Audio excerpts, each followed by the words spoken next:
કૃષિ રાહત પેકેજને લઈને જે ખેડૂતોના મેસેજ છે કે 44,000 સહાય આવવામાં જે આપવાની હતી તેની જગ્યાએ ઓછી સહાય કેમ આવી છે, અથવા તો અમારી જમીન 2 હેક્ટર છે ને 44,000 થી ઓછી સહાય કેમ આવી? તો ખેડૂત મિત્રો, અત્યારે જે સહાય છે તેની અંદર SDRF ના ધારાધોરણ મુજબ અને રાજ્ય બજેટની સહાય છે તે બંને અલગ અલગ રીતે ખાતામાં આપવામાં આવી રહી છે. એટલે કે તેનો કોષ્ટક પણ હું ત્યાં તમને સાઈડમાં બતાવું છું. તો કે જે SDRF ના જે ધારાધોરણ છે તેના મુજબની જે સહાય છે તે સહાય અને રાજ્ય બજેટની બંને અલગ અલગ રીતે ખાતામાં નાખવામાં આવી રહી છે. એટલે કે એકાદી સહાય આવી ગઈ હોય તો બીજી પણ જે બાકી છે તે પણ જલ્દી આવી જશે. હવે ઘણા ખેડૂત મિત્રોના બીજા પણ મેસેજ હતા અને 2 દિવસ પહેલા જે વિડીયો મૂક્યો હતો તેની અંદર ઘણી ખૂબ જ કોમેન્ટો હતી કે કેટલી સહાય આવશે ને અમારે હજી નથી આવી. તો ખેડૂત મિત્રો, જે જગ્યાના ફોર્મ ભરાઈ તેની સાઈન થઈ અને ઉપરલી કચેરી સુધી પહોંચી ગયા હશે તે જ ખેડૂતોને સહાય નાખવાનું શરૂ થઈ ગયું છે.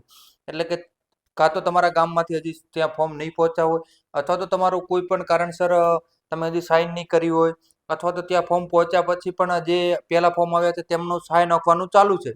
તો ખેડૂત મિત્રો, લગભગ એકાદ અઠવાડિયાની અંદર મોસ્ટ ઓફલી ખેડૂતોને સહાય આવી જશે.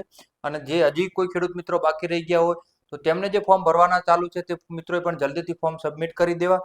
અને જે પહેલું ઓગસ્ટ વાળું કૃષિ રાહત પેકેજ હતું તેની અંદર આજે છેલ્લી તારીખ છે.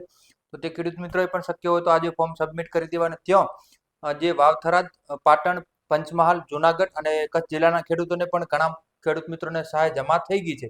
તો તમારે ખાતાની અંદર રકમ જમા થઈ ગઈ હોય તો હાલ લખજો. રકમ જમા ના થઈ હોય તો કે આ તાલુકો છે, તો તેમનો તમામ મિત્રોનો અભિપ્રાય કોમેન્ટની અંદર જે જવાબ મળી જશે.